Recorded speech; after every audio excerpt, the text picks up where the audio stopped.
Today we begin our series on the disappearance of Johnny Gosch.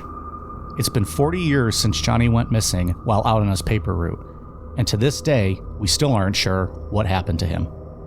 In part 1, we'll meet the Gosch family, discuss what we know about the day he went missing, the community's search for him, the police involvement, and then get introduced to some potentially shady individuals.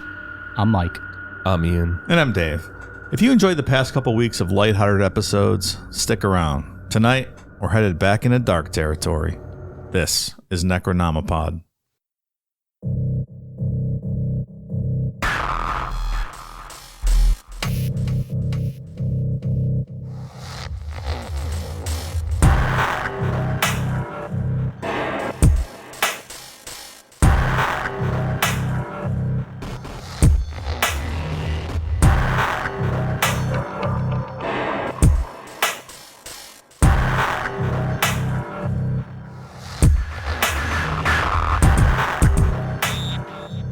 Did you guys see that Taco Bell is talking to U.S. regulators about trying to get this small little franchise out in Wyoming that has the trademark Taco Tuesday? I did see They're that. trying to get that thrown out. Really? Yeah. Taco Bell is claiming it's too generic of a term now and needs to be open to the public and free for everyone to use. This little, what was it? Taco John's. Is that what it was? Taco They John's? got Yeah. 370 locations throughout Wyoming and the Midwest. And since 1989, they've had owned the term Taco Tuesdays. That's right. And now Taco Bell's like, no, we want that. Everyone should be able to have that. I guess I was reading this article.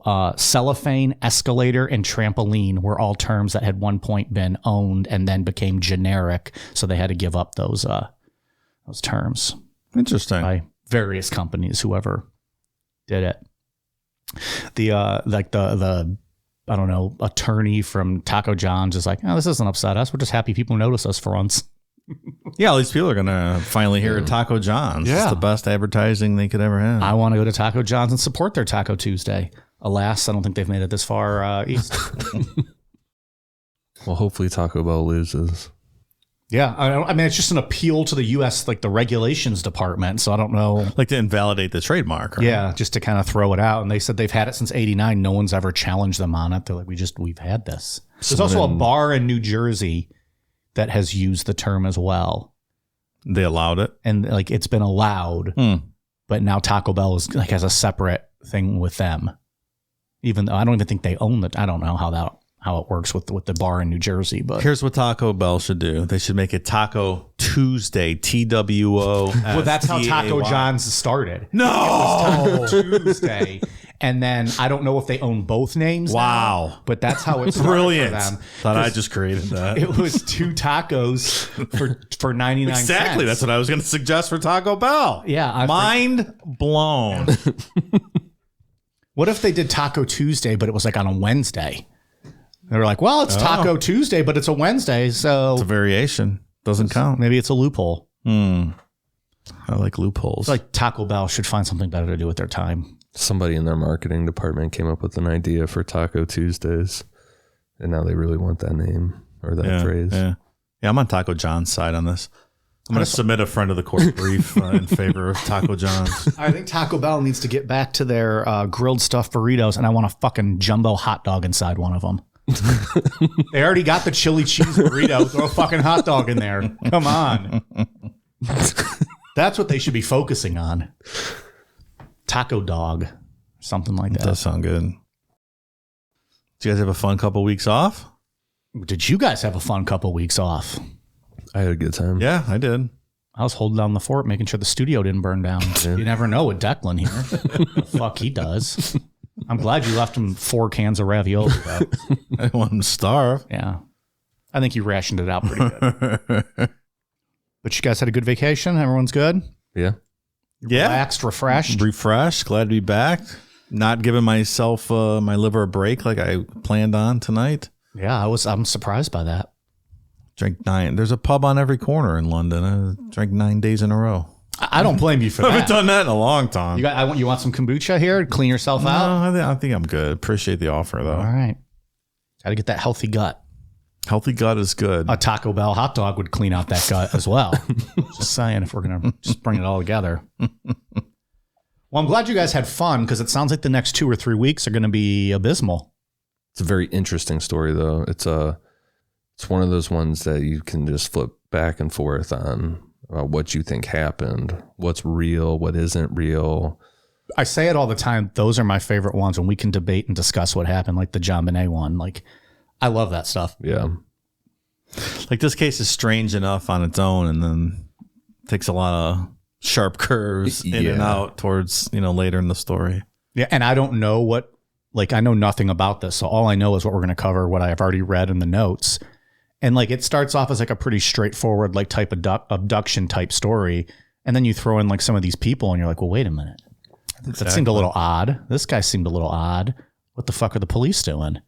And it gets even crazier than that. Part 2 is nothing but craziness. Wow. What? All right, let's get into it. Noreen Gosch is a woman that has lived a very hard life, but she refused to give up her search for her son, Johnny Gosch. We'll talk about it throughout the series, but her work has created laws and organizations that are crucial to saving kids from human trafficking. In the search for her son, Noreen has also muddied the waters with theories and rabbit holes that still have me confused in some areas as we're talking right now. And I'm sure my opinion will change as I'm writing part 2 and going through it. To a lot of the public, Noreen is seen as someone who has gone off the deep end, but she's a grieving mother that just kind of holds on to any thread that could get her to find Johnny. As anyone would. Yeah. I also think that she's being taken advantage of by some pretty shitty people who aim to further their careers in spreading conspiracy theories, like prototypes of Alex Jones. Okay. So they're just taking advantage of her and her desperation to find anything to bring her son back and maybe putting some thoughts and ideas in her head.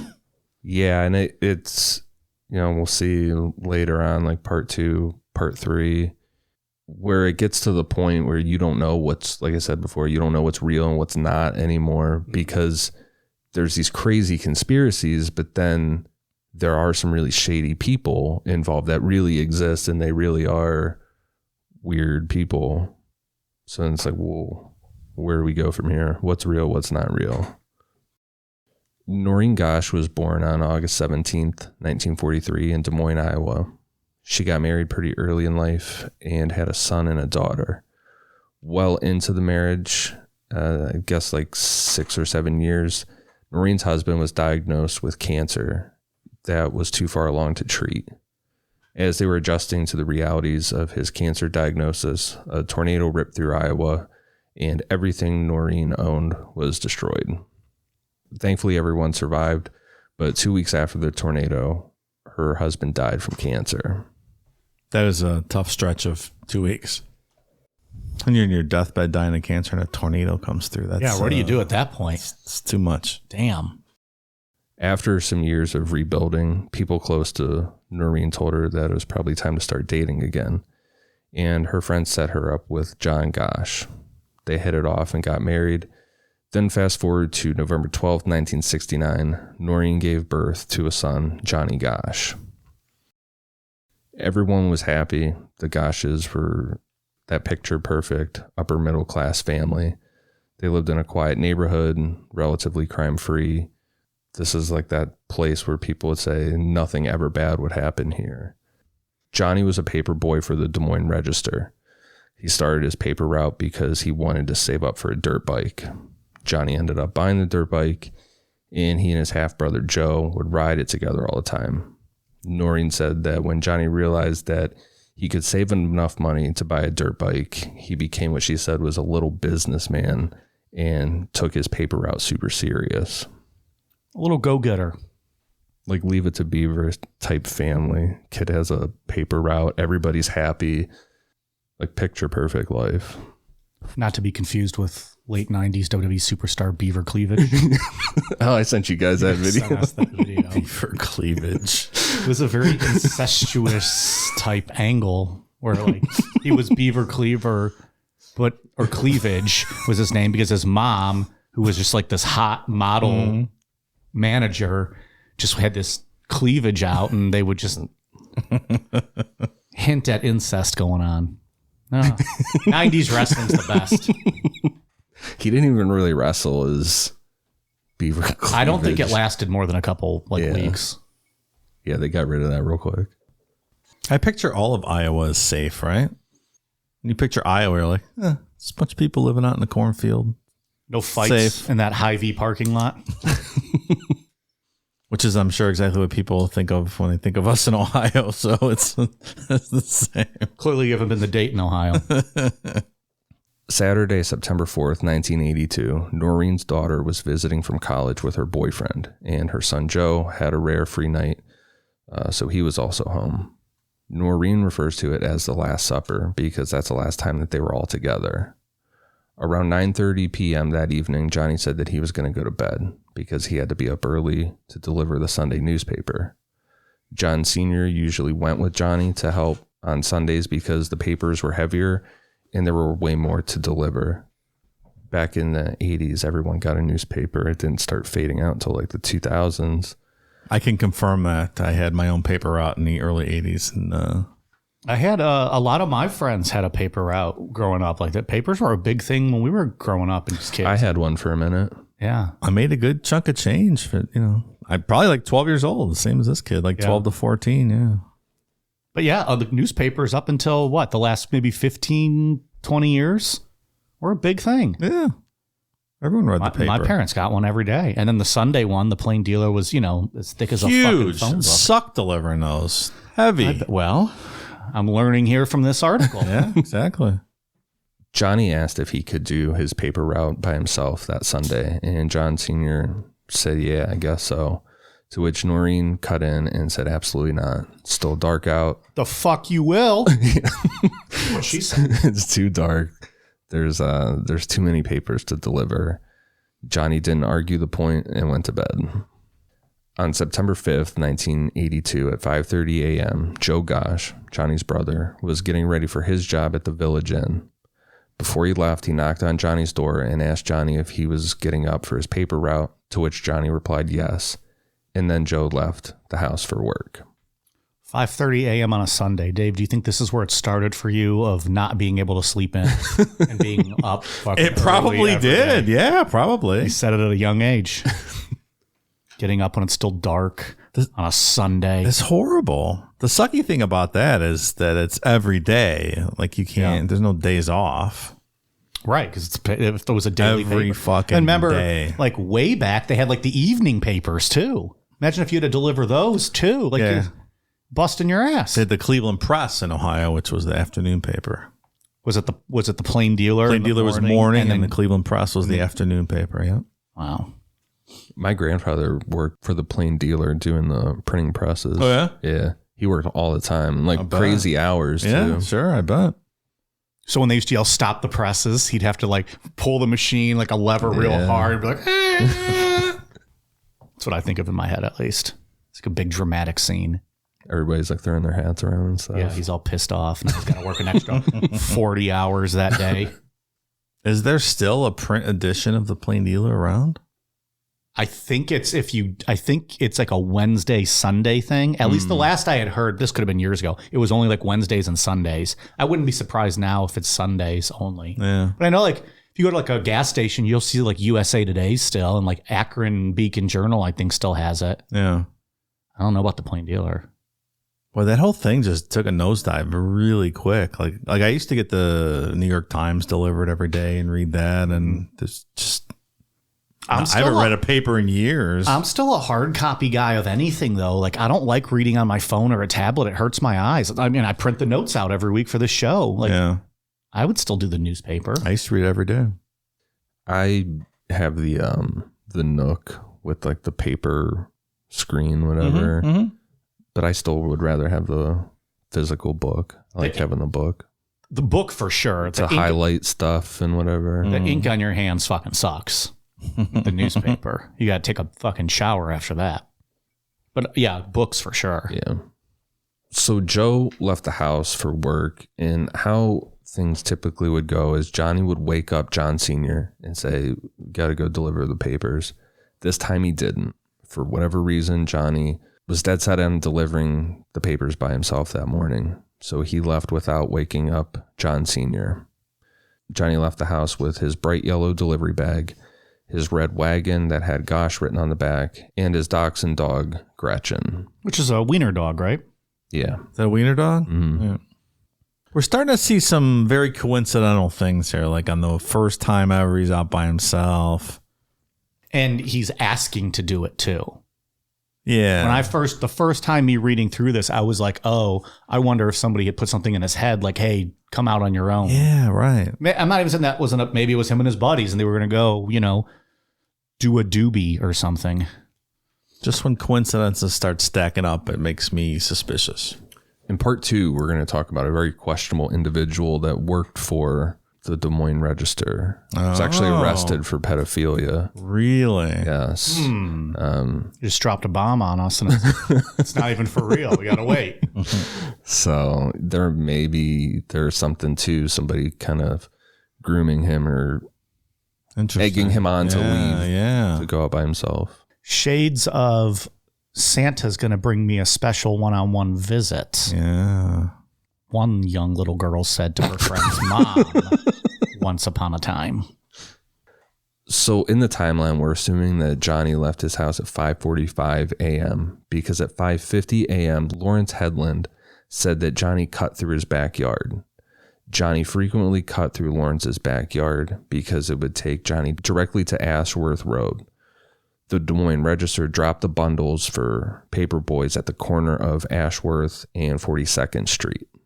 Lawrence didn't actually see Johnny. Lawrence said that he just heard him pulling the wagon through his yard, looked at the clock, and thought, like, it's really early for this shit. I don't know. It's almost 6. Kind of late in my paperboy history to be getting at it for Sunday delivery. Come on. Can you imagine? You know what time those old people get up on Sunday morning? Well, that's true. I was wondering how old he really was. If 6 a.m. if I hear a squeaky wagon going through my backyard, I'm going to be pretty fucking pissed. I'm also going to be annoyed because I have a fenced-in backyard. I'm like, what the hell are you doing? Yeah, but in 2023, just get your AR-15 and shoot them out your back window, though. Problem solved. Problem solved. They used to drop the papers at the end of my driveway. I know about this central location where you got to go pick them up somewhere. Yeah, so all the paper boys had to go to this corner to get their stuff. Did they drop them off to you? Or no, you had to go down to the actual newspaper place. No, not me. Drop them in my driveway. Well, that's nice. Hell yeah, bitches. Did you have a wagon? Or a backpack? Something, yeah. I think I had a wagon. You used to throw them? Like on people's front yard? Do they have the little boxes, but then? A lot of people like them in their milk chute, yeah. I know a few girls that like it in their milk chute.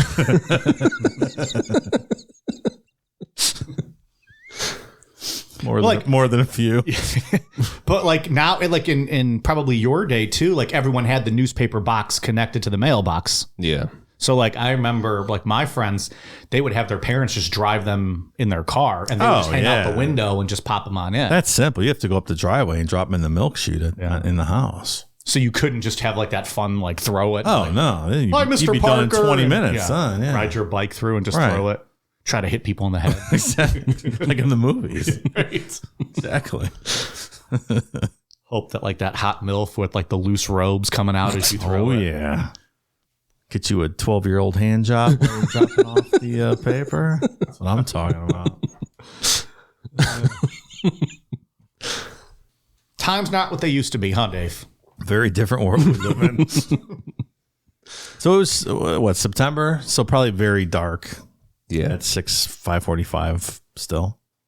Minutes later, it's probably safe to say 5:55 a.m., 16-year-old Mike Seskas was on the corner of Ashworth and 42nd getting his papers and saw Johnny walking east on Ashworth toward Mike. Mike saw a two-tone blue Ford Fairmont traveling west on Ashworth, so towards Johnny.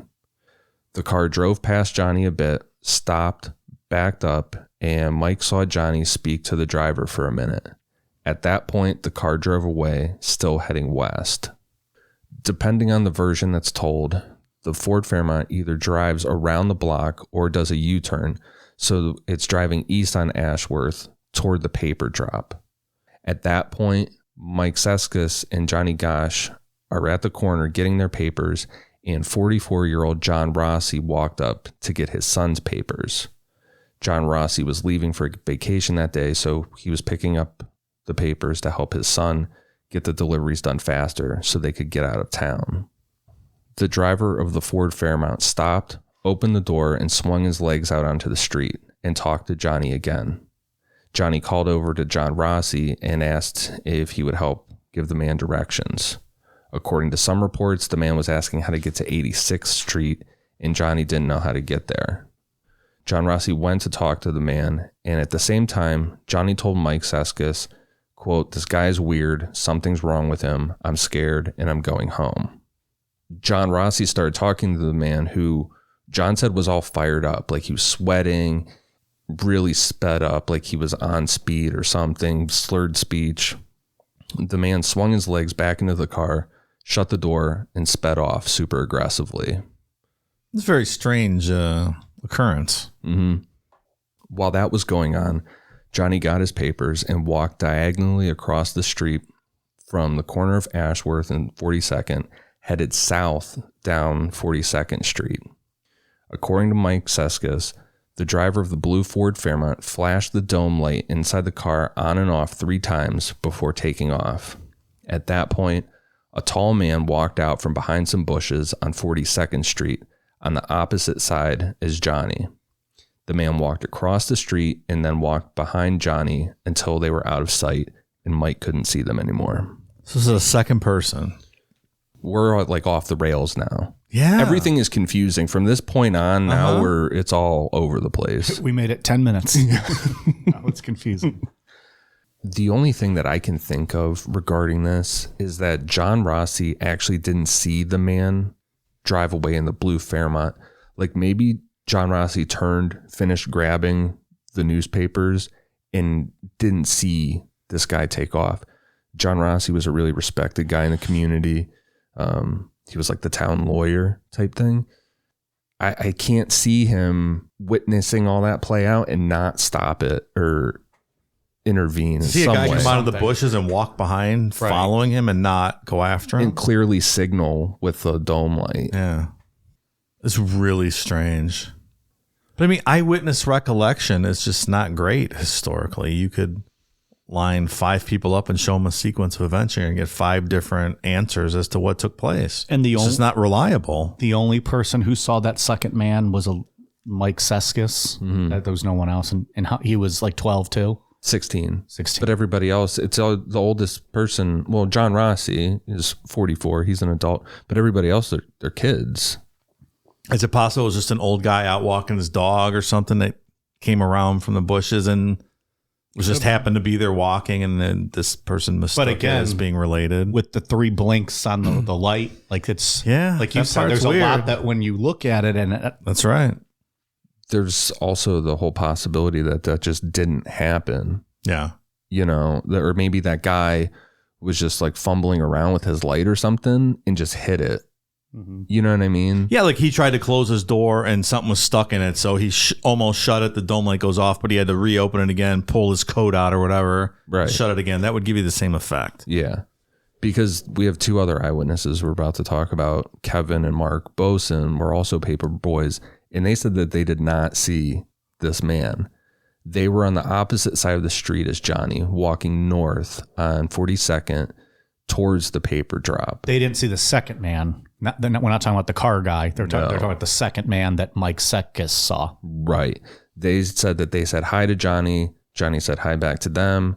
And they did not see a man walking behind Johnny. Kevin and Mark say that they saw Johnny turn on Marquardt Street headed east, which if Johnny was heading back to his house, that would make sense because Marquardt is on the way to the Gosch house. Like if you keep going down Marquardt, there's another road that goes up to a cul-de-sac, and that's where the Gosches live. He said he was scared, so maybe he was going home to get his dad to finish, to do the route because whatever the guy said to him. Right? Yeah. You almost need a map with pins on it to show to illustrate where all these people were, where they saw what. Which it's kind of hard to theory goes visualize. which way. Yeah. I know. I tried by saying like east, north, and west and stuff. I tried to lay it out there. I'm just more visual. It's hard to. I'm gonna text you guys this map. Well, Declan put up a flow chart. It's got writing all over, but you can kind of see with the roads what. And not his sister's monthly flow chart either. Like a legitimate. Yeah, he might have that too. I don't even fucking know. So the very top of this map, where there's a lot of writing on here, the very top is Ashworth. Mm-hmm. Then that street to the right or to the left going down is 42nd. And then that across the bottom is Marquardt. Okay. Go up to that cul-de-sac. That's where the Gosches live. Okay. When he took that shortcut, he started here and went up the back to Ashworth. Yep. That guy was driving this way, stopped. Then he did a U-turn, came back. Johnny goes diagonally, walks down, and then makes the turn onto Marquardt. Okay. We'll post this map with the episodes so you can For sure. follow along with us. Okay. The next witness is PJ Smith. PJ was in the same age range as all the other kids, so 12, 13. He was woken up by a car door slamming. He looked out the window and saw what he said was a silver and black Ford Fairmount speeding away toward 42nd Street. The Fairmount blew the stop sign, making a left onto 42nd Street, heading south. So it tore out of that, back off Marquardt, down out of the map. Mm-hmm. This probably puts the timeline at like 6:15 a.m. About an hour later, the Gosches started getting phone calls from their neighbors complaining that they hadn't gotten their newspaper yet. Yeah, that'll happen. I can confirm that. Where's my fucking paper? Trying to have my coffee and oatmeal and I have nothing to read. What am I supposed to do? Talk to my fucking wife? Something like that, probably. Something like that. Yeah. My Metamucil's not going to go down without the newspaper. Trying to take my morning shit. What am I supposed to do? Read the back of the fucking mouthwash bottle? Like a schlub? Hello, Mike. Mrs. Hildebrand, I haven't got my paper yet. Do you know where it's at? You want to lick my pussy when you drop it off? I'd be okay with that. I'll tip you well. I'll trim it up before you get here. Oh, my God. That's why I don't deliver papers. Noreen thought that Johnny must have slept in, but when she checked, he wasn't in his room and his wagon was gone. John Sr. figured he snuck out to do it on his own, so he's probably behind. So he went out to find Johnny and help him deliver the rest of the papers. So where Johnny turned onto Marquardt, off of 42nd, turned onto Marquardt, where PJ Smith's house was, and he saw the Ford Fairmount drive away and blow through the stop sign. John Sr. found Johnny's red wagon sitting there filled with newspapers. The dog Gretchen was tied to it, but Johnny was gone. Right at that intersection where that car peeled through a stop sign. Right at that spot. Yeah, I mean, that tracks, right? I also find it odd that if this was some sort of planned abduction or planned anything, like, wouldn't they wait for him to be by himself on his own paper route, not kind of near the central depot where he's picking up papers and there's going to be a bunch of other people there? Maybe it wasn't planned just for him, but like they were going to take any boy, so they were scouting out. Yeah. I don't know. Yeah, maybe. Scouting out which boy are we going to get? Okay, look at this one. He looks youngest and maybe the most feeble of the group. You're not going to take the 16-year-old. Yeah, maybe take the 12-year-old. It just seems odd that you would do that where there's a bunch of people around and people can see you. Not very well planned. Doesn't seem to be. More of a spur of the moment kind of thing. Or if you wait even a couple months, it's still going to be pitch black out when they're doing these deliveries. You could do it then. Yeah. It's just not where everyone congregates. Doesn't seem like a good plan. Yeah. John Sr. went back home and told Noreen that Johnny was gone and to call the police. The phone was ringing off the hook at that point with all these people super pissed about not getting their papers. So we already covered that. So John Sr. and another neighbor went out and delivered the papers. That way the phone line wouldn't be tied up. Can you imagine your kid's missing? You gotta go deliver papers. So these old people, shut the fuck up. Yeah, just so you can fucking just get your phone to call the police. Yeah. Yeah, like relax. Ugh. Noreen got a hold of the police, but they weren't much help. Noreen said that it took them 45 minutes to show up to their house. The timeline we just discussed it's in the police report, but it was put together by Noreen. She started calling the parents of all the other paper boys and pieced all of that together. When the police arrived, they asked Noreen if Johnny had ever ran away before, to which she said absolutely not. He didn't run away. Based on eyewitness accounts, it sounds like he was pulled into that Ford Fairmont. Yeah. The officer took down the report and left, and that was it. Noreen didn't hear from the police for the next 8 hours. Isn't that crazy? That's just got to be such a helpless feeling. Mm-hmm. Even today, one of the retired police officers from this case said, "We don't know what happened. It's just like he vanished into thin air." It sounds like he was pulled into a car. Like, we know what happened to him. You were told the car that you should be looking for. Right. He didn't just vanish. Someone took him, whoever was driving that car. Seems very clear based on the eyewitness accounts of what's happened. Start where you found his wagon or where his dad did and go from there.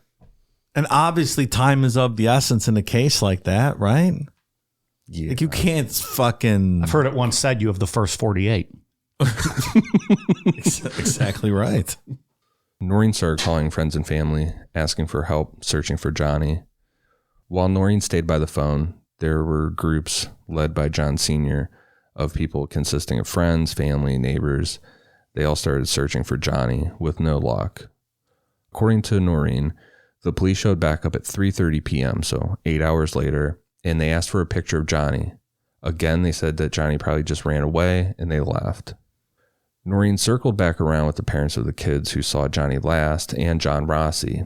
She found out that the police did go to their houses and listen to what they had to say, but they didn't write anything down, and they told those parents and John Rossi that Johnny probably just ran away.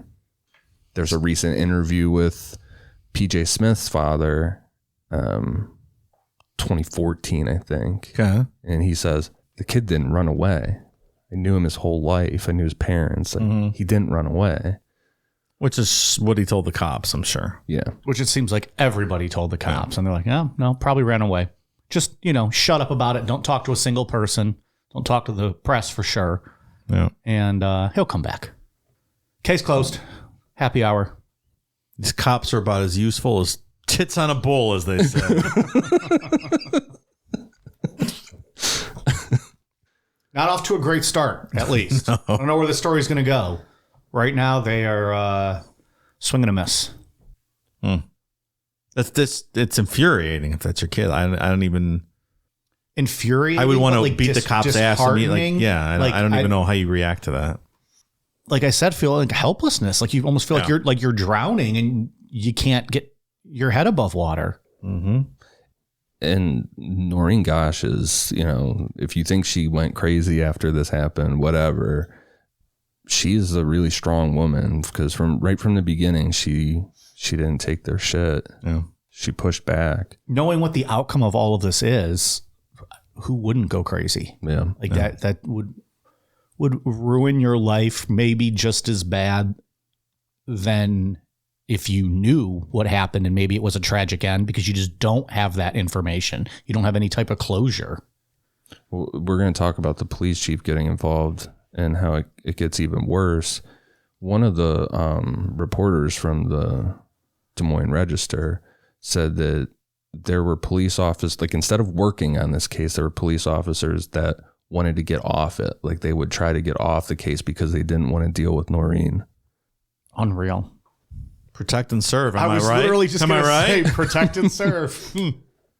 And regarding people thinking that Noreen is crazy, whether or not you believe the conspiracy theories we're going to get into with this, it starts to feel that way. If you were her, I can see where you would start to think that, because it's almost turns into the police are actively working against her with how little they do. Yeah, they're already squandering what little chance you have to get the kid back, right? And eventually, so sure, I think you would start to be like, okay, so what are they hiding, or why are they working against me? Absolutely. Yeah. A little bit later, Police Chief Orville Cooney showed up at the Gosch house and informed Noreen and John Sr. that the police wouldn't be considering Johnny a missing person until 72 hours had passed, which that was the law at the time. That's weird. That whole 72 hours thing is just bizarre. Can you imagine them saying that today? I'd fucking go crazy. Yeah, 72 hours. It's just a weird thing. By then, the case is gone. Like, that's it. You have no chance. That's right. At that point, you're looking for a body. To do a story on, or do a show on where that 72-hour thing came from. Like, what's the origin story of considered a runaway until 72 hours? It's weird. Probably came from a long stem of runaways, maybe, that police had. They're like, all right, we're seeing these kids leave. They regret it. They come back home. Yeah, maybe. I mean, unless it was just one of those like shitty laws somewhere that popped up and then it just stuck. It's just an odd thing. Police Chief Cooney told them to just relax and stay home. Don't do any more searching or talking to the news. Johnny was a runaway and he probably would be back soon. I would have a hard time not murdering the police chief in my living room. Yeah. Hey, I know you're concerned, but don't do anything. Don't talk to anybody. Don't look for him, and don't talk to the news. So don't do anything that you should be doing when your child's missing. And this isn't this stuff about the police chief. That isn't Noreen saying something that could be debated or, might not be completely accurate. That's for real. All this stuff with the police chief did happen. He acted this way. And also Orville, disgrace to the name Orville. One of my personal heroes, Orville Redenbacher, who makes the greatest popcorn in the history of the world. At least he spells it different, right? Scraziat. He does spell it different, yeah. Disgrace to the name. The following day, around 1,000 people helped search for Johnny. This was all volunteer, organized by Noreen and John Sr. No police involvement. And in fact, in this during this search, Chief Cooney wasn't happy with all the people that were out. Like, they were like disturbing. Like, he came out on his bullhorn telling people to go home. Unfucking believable. Noreen and John Sr. sat down with Police Chief Cooney and Gene Meyer, who is the head of the Department of Criminal Investigation. Both Cooney and Meyer doubled down on the 72 hours, and they said, unless you can prove that Johnny Gosch is in danger, we're not doing anything for 72 hours. Which, no words. It's like, why? The way that they made it seem, or at least Police Chief Cooney made it seem, was like he had a stopwatch and he wasn't doing anything until it hit 72 hours. And it's like, why? Right. To prove a point, because they needed to show your authority over people. Yeah, a bloody T-shirt before they were like, oh, okay, now we'll do something. Not the fact that his stuff was abandoned. He was a good kid. The eyewitness accounts we just read all lead 99.9% to him being kidnapped in that car. At the very least, pursue that car. Pursue that car to start with. Just put on and be on the lookout. Yeah. To other departments or something. I don't know. Necronomipod is sponsored by BetterHelp. Take a second to think about how much time you spend on yourself in a given week. Now compare that to the time you spend on others. It's easy, isn't it? To get caught up in what everyone else needs from you. Meanwhile, you're never taking a moment to think about your own needs. Getting that late night call from a distressed friend, taking care of a sick child, or helping coworkers who are slammed with work. Assisting the people around us is important. But when we all spend all of our time giving, it can leave us feeling stretched thin and burned out. Therapy can give you the tools to find more balance in your life so you can keep supporting others without leaving yourself behind. Therapy is all about giving your mental health the self-care it deserves. Because sometimes we don't set aside enough time to focus on improving ourselves, being too busy focusing on improving those around us. BetterHelp connects you with a licensed therapist who can take you on that journey to better balance in your life from wherever you are. So, if you're thinking of starting therapy, give BetterHelp a try. It's entirely online and designed to be convenient, flexible, and suited to your schedule.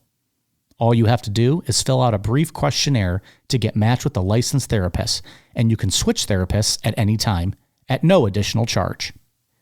It's time to find more balance with BetterHelp. Visit betterhelp.com/necro today and get 10% off your first month. Again, that's BetterHelp, HELP.com/necro. Johnny went missing on September 5th. Noreen did her first press conference with a local news station on September 7th, and the police didn't get involved until September 8th. September 9th was the last day for a large-scale search. People had to go back to work, that kind of stuff. This was all being done by the Gosches. They did reach out to Governor Robert Ray to inquire about the use of helicopters, National Guard ones, to search for Johnny. The governor told the Gosches that unless they could prove Johnny was in danger, it would cost them $750 an hour out of their pocket to pay for the helicopters. This is fucking Twilight Zone stuff here. It really is. And that's what I'm saying. You can see why she would start to feel like, absolutely, why are they working against me? This is the whole reason that government and police forces exist, for things like that. And they're completely derelict in their duties here to help find this kid. They don't work. They don't exist to enrich themselves. They don't exist to pay themselves a salary and do nothing. They exist to act in times like these. Governor's like, yeah, your taxes don't cover that. So that'll be $750 an hour. What the fuck are you talking about? Yeah, but why would I have to pay out of my pocket for this? Exactly. This is absurd. Also, if we're following the police rules, he is now officially a missing person. Is that not put him in danger? Exactly right. I mean, even the police now have come around. I mean, I'm not sure they're not doing jack shit, but at least now it's their standards. Like, what do you want? Like a piece of his liver laying on the road that they connected? Like, what are you talking about? What? Define danger, and how close to death does he have to be before you help us? For fuck's sake. This story's infuriating. So Noreen started doing as many interviews as possible. Between the Des Moines Register and some other local businesses, she put together a $20,000 reward. Then the Gosches went into the equity on their house and got $40,000 to add to that. So $60,000 they were offering. Which is what you would assume every parent would do, of course. Yeah. Every last penny.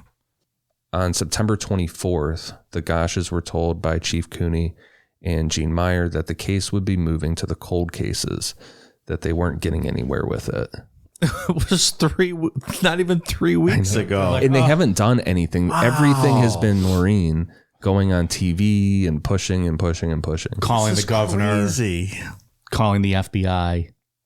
Yeah, she's done everything. Unbelievable.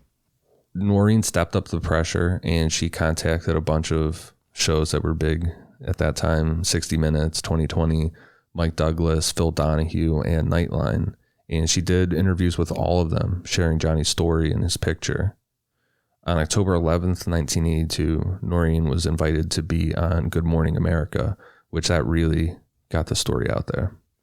If only she had thought to call Carl Monday as well. He was on the job back then. He'd have been young and spry and ready to fuck somebody up. He and his trench coat, they were ready to go. I like to think it started off like as a normal suit coat, and like every year he was in the business, it got an inch longer and longer and longer. Like a sign of his experience and his dedication to the craft. And I don't want to brag, but Mike and I went to the same high school as Phil Donahue. No big deal. No big deal. You know, walked the same halls as that legend, that TV legend. I believe he was in the first graduating class ever in that school. Really old. Yeah, in the 50s. And what's crazy is he might have had some of the same teachers you and I had. I'm certain he did. Because some of them were fucking decrepit. Crypt keeper teachers. Right. Phil Donahue grew up in my neighborhood. Oh, yeah? Mm-hmm. Did you ever say hi to him? Hey, Phil. I did not know. I was in the 40s. Okay. I don't know. Maybe in his older age, he still lived there. Maybe he didn't go out to L.A. Is that where his show was, L.A.? I was in Dayton first. I think it was in New York City. Like once it went national? Yeah, I think it was in New York. All right. So he wasn't humble and didn't come back home to the west side of Cleveland to say hi to you. Not that I recall. Little Dave was like, Phil Donna, who? Fuck that guy. He's still alive? Is he? Yeah. I don't know if you were asking or telling me he's still alive. I'm telling you. Okay. Good for him. It's like late 80s, I think, I want to say. Oh, so he'll probably run for president one day. It's right in that median age range of will you run for president. Circling back to the guy in the blue Fairmont real quick. Part of what the Gosches were doing on the TV shows and press conferences was they were sharing a description of that man. The Gosches hired their own artist to do a composite sketch because the police refused to do it. Oh, of course they did. They got other stuff to do, like eat donuts and, So the composite sketch that's out there, and that we'll talk about the poster next week, that's all done by the Gosches. They paid for that to be done.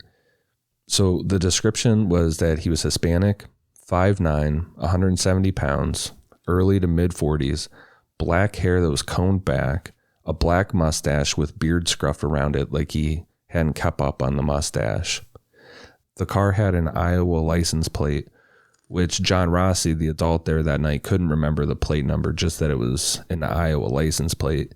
And he really beat himself up throughout life trying to remember that license plate number, and he went under hypnosis multiple times trying to pull it out, but never got anywhere with it. Was the composite sketch done based on Rossi's description, or who else gave accounts of this guy? So the kid, I believe Mike Seska said, I don't know about Kevin or Mark Bozen. I think the majority of it comes from John Rossi. Okay.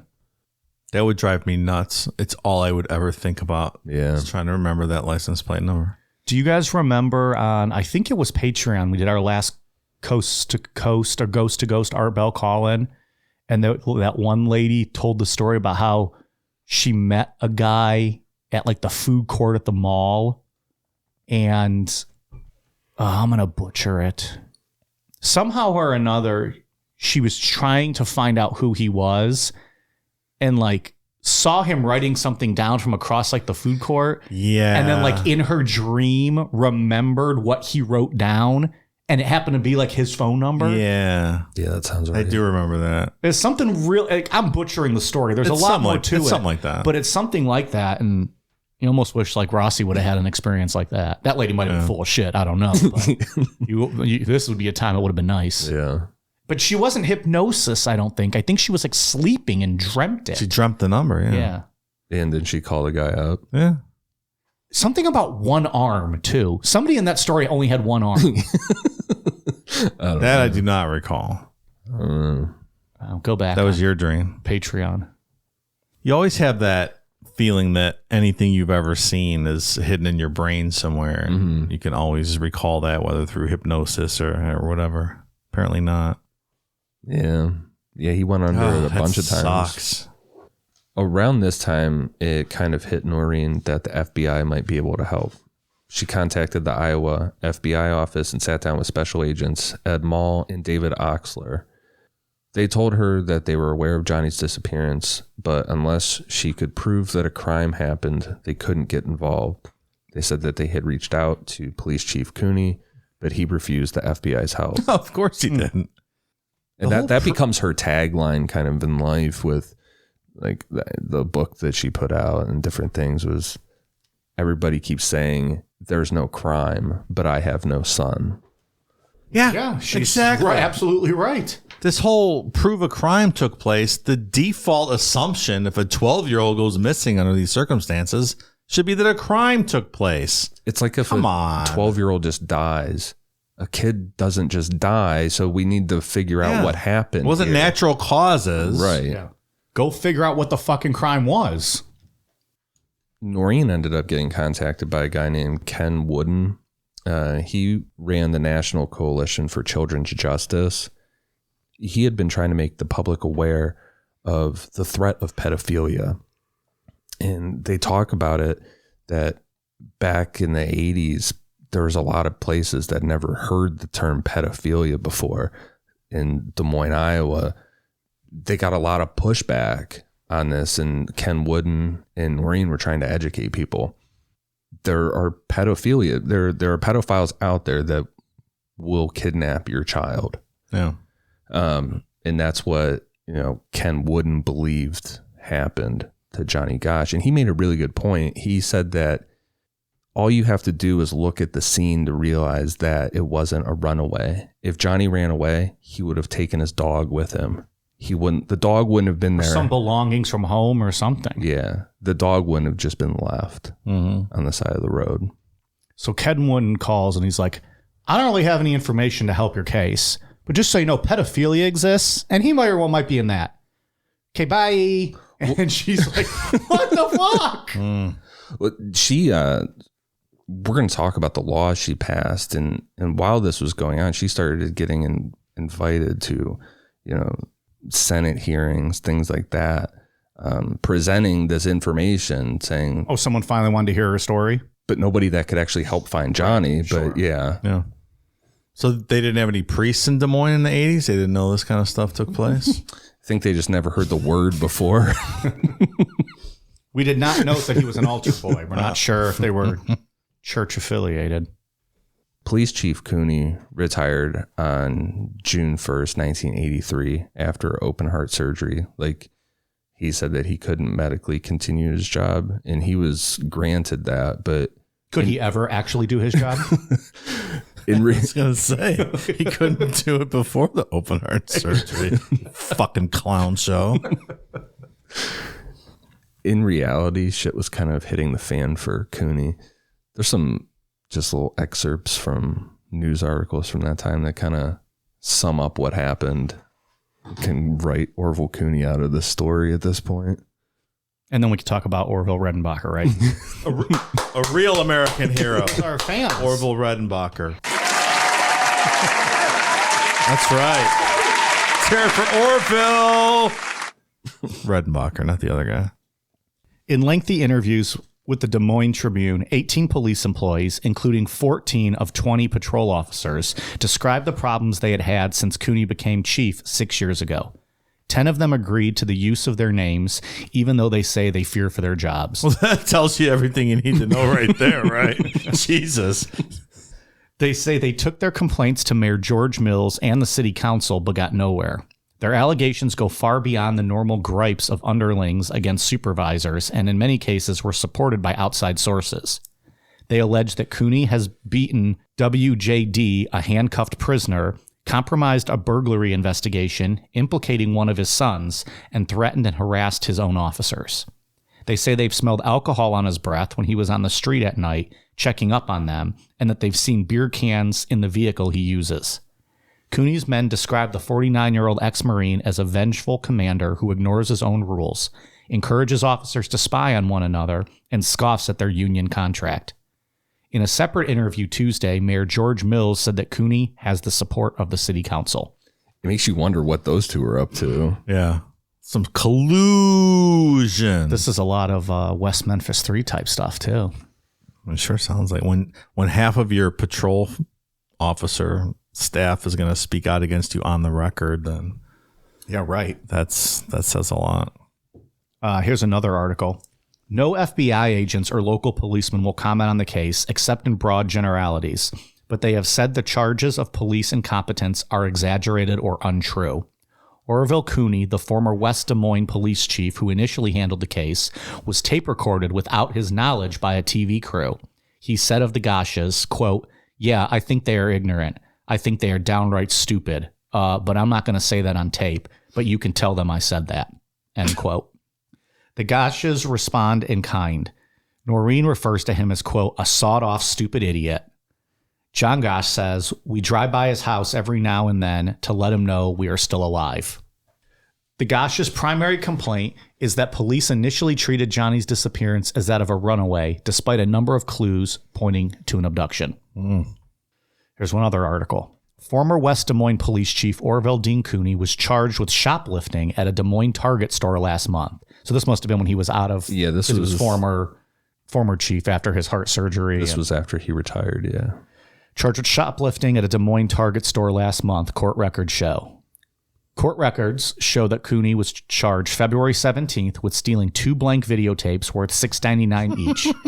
2 switch plates were $3.99 each, and 2 packages of screw hooks, each worth 79 cents, from the Target store at 2309 Euclid Avenue. Holla, holla. He appeared 2 days later before Associate District Judge Louis Ania, where he pleaded guilty and was fined $25 plus court costs for a total of $48.75. Polk County Attorney James Smith said Tuesday that the maximum penalty for fifth-degree theft is 30 days in jail and a $100 fine. Cooney retired from the chief's job in June 1983 following open-heart surgery that left him unable to work. He currently draws a pension from the city's pension fund, city officials say. He always got his pension. He never lost that. I'm sure it was a nice big fat pension for that big fat man with a broken heart and a stupid brain and a bad work ethic. Keep going, Mike. Keep going. What else you got? He probably had an ugly wife, too. And he probably had a limp dick. Yeah. Well, if his heart's not pumping blood to it, it certainly is, right? no blood, no boner. I would not share our Blue Chew with him. I would like the record to show. Nope. He's not getting our stash. Nope. I'd let Declan have one before I let this bum fuck get one. Declan doesn't need one. Just show him a picture of his sister. Orville died in 2003. I looked at his obituary. Yeah, this was the end of him as far as like the public was concerned or any of that. He got arrested at Target. I saw somebody comment. Stupid. It's good epitaph. Got arrested at Target. Right. Yeah. What's he best known for? He got arrested at Target. You know how they have those online memorials, obituary stuff. You can comment on people. I saw someone commented like, "What a scumbag he was" on his obituary page. Like, oh, that thing with him being tape recorded and didn't know that he was. That's not the only instance that he was caught on tape or quoted as saying something really mean about the Gosches like that. They're calling them stupid and things. There was an HBO documentary that was being made that he was interviewed for. And on there, he straight up said that they were stupid, that their son's a runaway. They're fucking annoying. Then you lack terrible the human empathy necessary to have that job then. Yeah. There's no way you should ever be in that position. Yeah. How can you just be so cold and heartless to people like that? Noreen, worked really hard at this and, spreading the dangers of pedophilia, the realities of that, and really pushing for missing kids to be taken seriously, like not letting this happen again. So in 1984, she got the Johnny Gosch bill signed in Iowa, which required law enforcement to immediately look into reports of missing children. You can't say they're just a runaway anymore. Imagine you need a law that tells you to do that. Like it's not standard operating procedure. Noreen and John Walsh testified in front of the Department of Justice, which resulted in $10 million being allocated to form the National Center for Missing and Exploited Children, which that is a crucial organization in this country. Who've recovered tons of kids, right? Mm-hmm. Every year. Mm-hmm. They bust up tons of human trafficking stuff. I wonder what they're allocated now, because $10 million is not a lot of money. I mean, when you're looking at an endeavor that big. So I wonder what it is now. We'll have to look it up. I'm sure it's a lot higher. We'll have our stat guy look it up. But yeah, she was there, sat next to President Ronald Reagan for the signing of some of this stuff. Like she was good for her. She fought her way all the way up to, getting some real changes made. Now we're going to introduce our first mysterious character into this story, and we're on full conspiracy now going forward. First one is a private investigator named Sam Soda. Is that the real name? It doesn't sound like it, but if that is your real name, Mr. Soda. In the South, they call him Sam Coke. In Ohio, he's Sam Pop. That's funny. He's not the first private investigator to be involved. Pretty early on, Dennis Whalen from Omaha, Nebraska reached out to the Gosches. We're going to be talking about Omaha, Nebraska a lot in the next couple of weeks. So regarding a pedophilia ring. So kind of keep mental notes on when we just randomly mention Omaha throughout this story. You guys ever been to Omaha? I've been through it. I've never stopped for any considerable amount of time. Is it fun? I'm trying to look up. Hold on. Yeah, I have in fact been there. I can confirm. Nice. I forgot where Creighton University was for a minute. I wanted to make sure. But yes, stayed in an old house that used to be a funeral home there. It was not pleasant. Stay in the basement?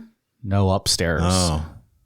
No, the basement was where Not in the drain room? The basement at that time was a party area, and it didn't smell great.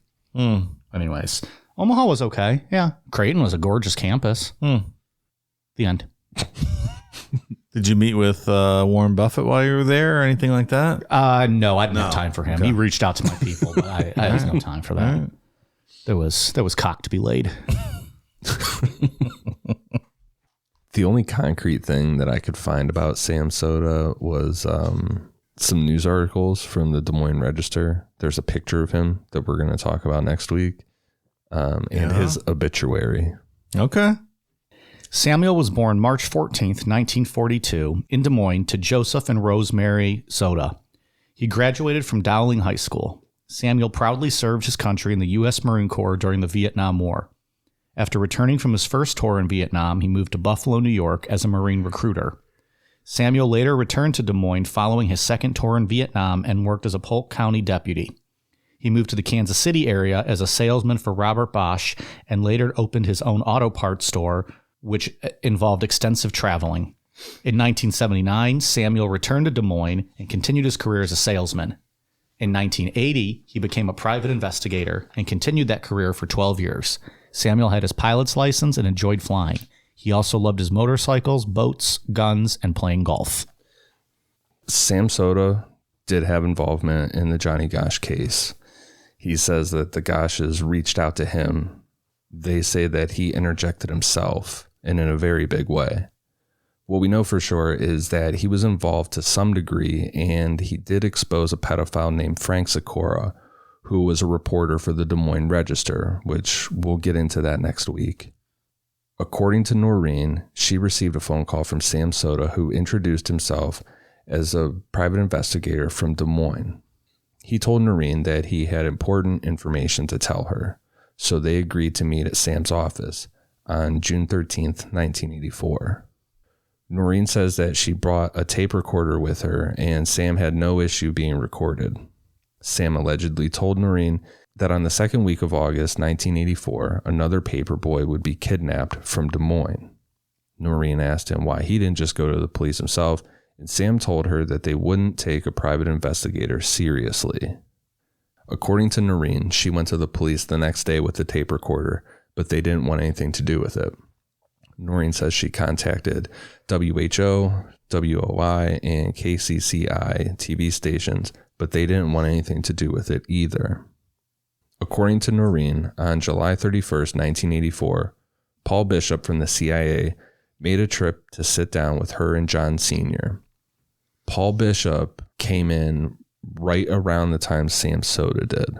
So Noreen got a phone call, an anonymous phone call to her house, and this guy just introduced himself as Paul Bishop from the CIA, and he told her that Johnny had been sold into a pedophile ring.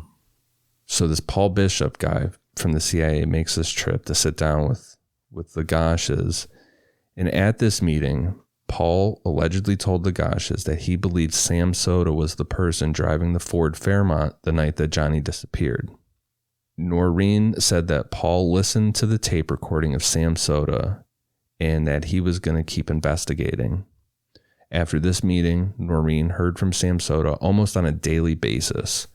And if you believe Noreen in her account of all of this, he was really injecting himself into the case.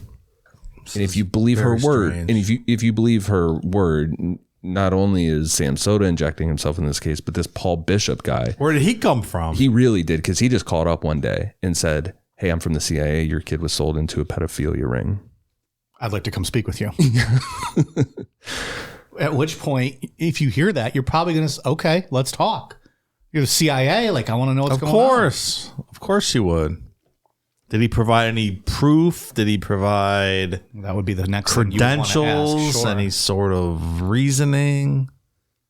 According to Noreen, all the communication with Paul Bishop is very mysterious. Man, there's stuff I want to talk about, but I don't want to spoil next week with Sam Soda and Paul Bishop. No, save it for next week then. Yeah.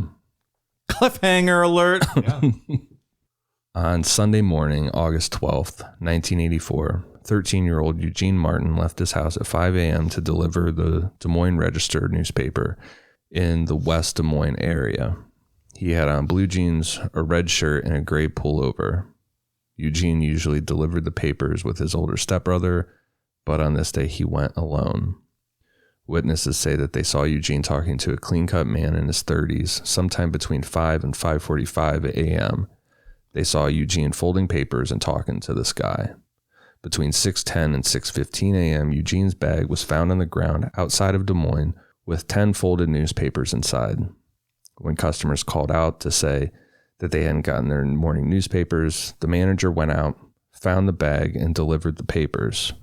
At approximately 8:40 a.m., the search for Eugene started. However, he has not been seen since. And that's where we'll pick back up on part 2. Yeah. On part 2, we'll continue on with the Sam Soda angle, find out who the claimed agent Paul Bishop really is, or probably really is. And we'll continue on Noreen's journey to find Johnny Gosch. This is a weird story. It's only going to get weirder. And are you still thinking this is going to go 3 parts, or are you going to wrap it up in 2? 3. Still It's going to be 3. 3? Yeah. Wow. So we're taking folks into June with this one. Into their summer holidays. Yeah, we have a lot more names to introduce to this story. And we'll talk about, we'll kind of touch on the search for Eugene Martin, talk about how him and Johnny Gosch became the first milk carton kids. They were the first pictures to be put on milk cartons. Nationwide, there's that debate about that. That kid from New York was on first, but that was just in New York. There's really not a whole lot to say after the end of the first one. I mean, No, there's other not. than police dropped the ball, the FBI dropped the ball, the mayor sticking up for Cooney, and the governor didn't do jack shit to help him out. They are just a family on their own little island out there. There was a reporter from the Des Moines Register that did an interview or talked about it, and I liked how honest she was about it. She said that when this happened, she was just starting out, a young reporter, and she said every morning working, it would get frustrating after a while hearing Noreen. Like, it's like, oh, there's a call from Noreen coming, and she's just going to go on about this pedophilia ring and this stuff. And she said that it became draining and even annoying to a young reporter. But she said now that she has kids and she's older, she looks back on it and it's like, thank you, because you started all this stuff to help protect kids. Sure. And John Walsh was a big part in that too, with his story and his kid. Adam. Yeah. All right, you two got anything else on this one? Final thoughts? No, I think it's just going to get Part even weirder next week, so we'll see. Yeah. Does it get more frustrating than this, or was this the most frustrating part we're going to have? This is the most frustrating part. The rest of it is a tangled web, like I said in the beginning, of what's real, what's not real, and then just how terrible the world can be sometimes, how scary it can be. We get reminded of that quite often on the show, especially recently. That we do. There's some dark ass shit we've been covering. Yeah. But I believe later this month on Patreon, we're going to have a lot of ghost shit, right? That seems to be the trend coming up. Yeah, some fun stuff. So Hell yeah, good stuff. if you're not on Patreon, you might want to check that out. If you want to split up these sad and frustrating episodes on Gosh, get on the Patreon. We got some good ghost stuff coming up. Murders and Hauntings on tap. And speaking of Patreon, Dave, I think you have some shout outs. I do have some shout outs. Thank you to new patrons Mariah M., Kawhi Slowpoke, Karen Flagler, Lauren, Elizabeth Davis, Murphy, Dav, Kay Kitagawa, Daniel Humphreys, Christian Torres, Ulf, John Freeb, Seth Yoder, Rachel Elizabeth, Melissa Johnson, Amanda C., Tara Toms, Carol Cheese, Danielle Martin, Thunder Twonk, Two-Legged Twat Monkey. Good alliteration. Gotta respect that. Sarah Laniel, Jessica Burgess, Dylan Harrison, Hacksaw Haynes, Altered Concept DNB, Brittany Paetzel, Mealy Carlisle, Jessica Rothwell, Alex Coutu, Itzayana Chavez. Every fifth piss break, Mike should be pollywopped by Declan for wasting y'all's time. And fuck pickle sack. That's a separate name, and fuck pickle No, sack? that is a continuation of the same name. Okay. I don't think I've went pee 5 times in an episode ever. Maybe 4. Well, Those Zooms, when we used to do the Zoom happy hours, that was a lot of peeing. that was a lot of peeing. But those were like 9-hour work shifts. Katie, Reagan Fry, Carrie Clark, Hannah Ratliff, Kobe Raleigh 1629, Buster Nut in Ya. Can't believe his parents named him that. Junk Mail, Megan Petty, Jen Robinson, Kyle Sheary, Spencat, Levi Sanders, Tyler Campos, Kat Davison, Dave Got Soft Hands. I don't know what that means. Okay. Done my fair share of manual labor in the past, pal. I know what you're insinuating here. Stephen Tisar, Sabs Zitz, Rihanna Doyle, Kara Dunn, John Gay, Alejandro, Snail Trails, Mike Namapod cucked my dad and ruined my parents' marriage. Sorry, pal. It's supposed to help. Collateral damage, right? It's supposed to bring couples together. Cooter Scootin', Lena, Sam the Garbage Can, Black and Decker Pecker Wrecker, Ellie Bean, Rodrigo Caro Montoya, Victoria Lauren, Throat Clogger 9000, Kelsey McLean, Victoria Laura, Braden Small D Elliott,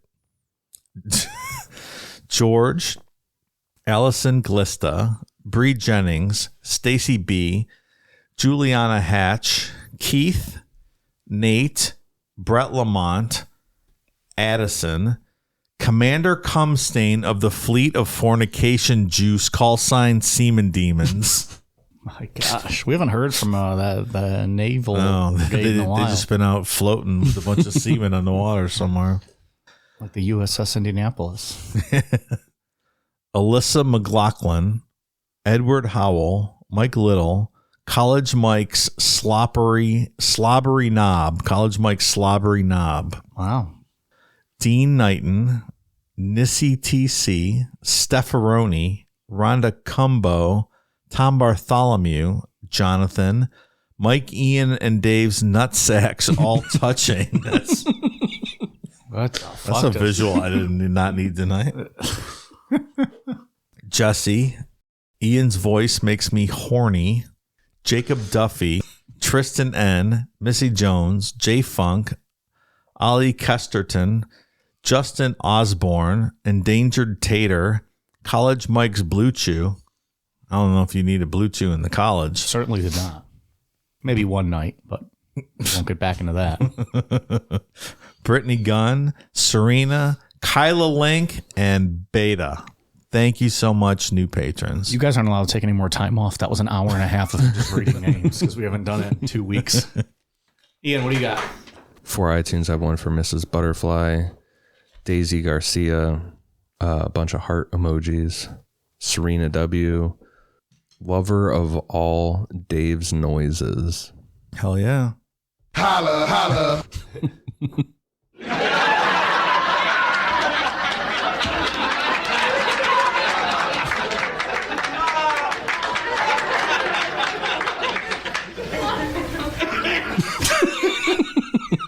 That's the best. I'm going to isolate that cough so it's got its own button.